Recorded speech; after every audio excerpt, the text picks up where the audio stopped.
여러분, 안녕하세요. 저는 20년간 화학물질에 대해 연구해온 화학 전문가입니다. 여러분, 오늘 아침엔 어떤 냄새로 하루를 시작하셨나요? 양치하고 구강청결제로 입을 헹구고 집안에서는 방향제를 뿌려 냄새를 없앴을지도 모릅니다. 그런데요, 이런 향기 나는 생활 습관이 우리 뇌 건강을 서서히 해치고 있을 수도 있다는 사실 알고 계셨나요? 최근에 국내외 연구진이 아주 놀라운 결과를 발표했습니다. 우리가 매일 쓰는 구강청결제, 소독제, 심지어 방향제까지 이런 제품들을 자주 사용할수록 뇌의 인지 기능이 떨어질 수 있다는 거예요. 오늘 영상에서는 그 이유가 무엇인지, 그리고 어떻게 하면 안전하게 사용할 수 있는지 차근차근 풀어드리겠습니다. 혹시라도 이 제품들 자주 쓰신다면 오늘 내용은 꼭 끝까지 들어보시고 건강 습관을 위해 구독과 좋아요 꼭 눌러주세요. 우리 집에 있는 향기로운 물건 중 첫 번째, 방향제. 이것은 사실 공기청정제가 아닌 화학약품 냄새입니다. 집 안 냄새 없애려고 화장실이나 거실에 두시는 분들 많으시죠? 하지만 방향제는 사실 냄새를 없애는 게 아니라 다른 냄새로 덮어버리는 원리입니다. 문제는 그 향의 원료가 대부분 화학 합성 향료라는 점이에요. 이 성분들이 공기 중에 떠다니며 호흡기로 들어오면 폐나 뇌까지 영향을 줄 수 있습니다. 특히 밀폐된 공간에서 오래 사용할수록 두통이나 어지럼증, 집중력 저하를 느끼는 분들도 있습니다. 그렇다고 향을 완전히 없앨 필요는 없습니다. 가장 좋은 방법은 환기입니다. 매일 아침 하루 두세 번 정도 창문을 열어 공기를 순환시켜주는 것만으로도 대부분의 냄새와 유해물질이 사라집니다. 향으로 냄새를 없애는 것보다 공기로 냄새를 내보내는 게 훨씬 안전하다. 이 한 문장만 꼭 기억하세요. 두 번째로, 구강청결제입니다.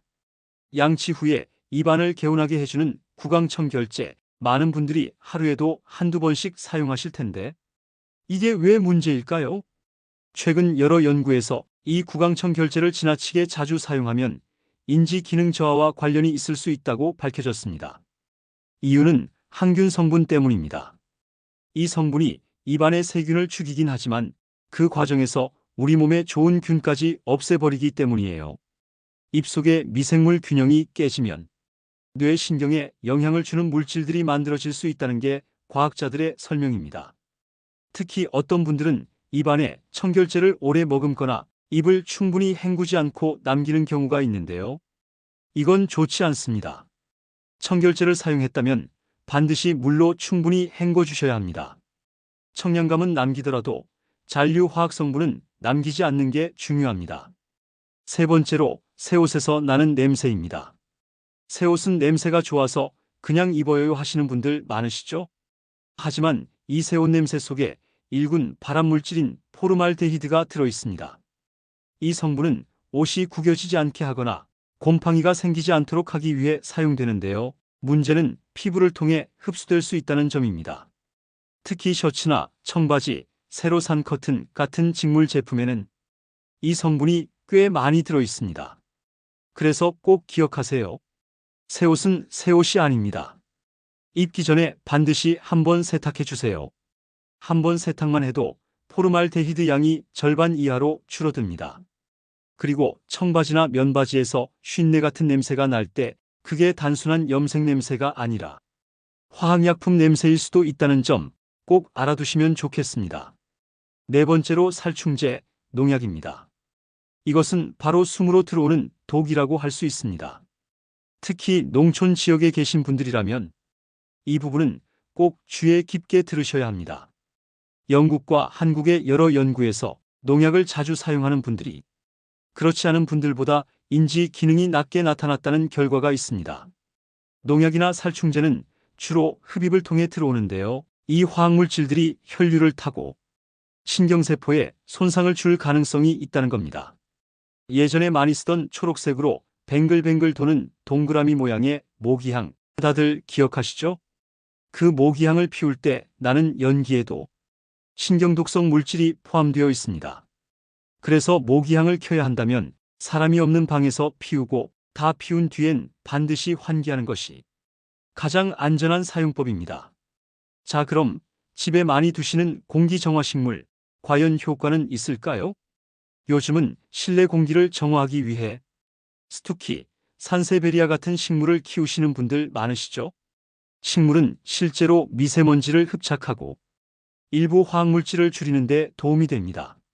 하지만 식물만으로는 부족합니다. 공기청정기와 함께 사용하고 무엇보다 중요한 건 환기 습관이에요. 아무리 좋은 식물, 좋은 청정기라도 공기를 순환시키지 않으면 효과가 절반으로 떨어집니다. 하루에 최소 10분, 아침과 저녁에 한 번씩 창문을 열어보세요. 그게 가장 쉬운 뇌 건강 지키기 습관입니다. 마지막으로 화학자가 집에 절대로 두지 않는 물건에 대해 알려드릴게요. 화학 전문가들이 공통적으로 말하는 게 있습니다. 나는 태우는 방향제, 향초, 향수를 집에 두지 않는다. 이 세 가지 제품은 냄새를 덮는 방식으로 작동하기 때문에 그 향이 곧 화학물질이죠. 좋은 냄새를 맡는 게 아니라 사실은 화학 성분을 마시고 있는 것과 같습니다.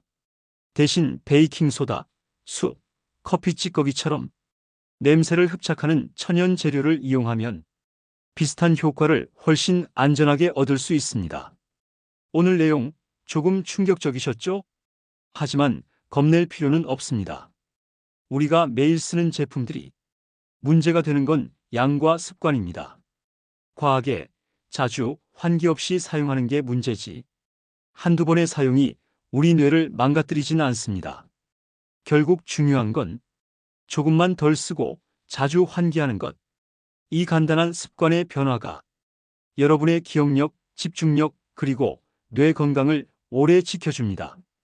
오늘 영상이 도움이 되셨다면 구독과 좋아요 꼭 눌러주세요. 감사합니다.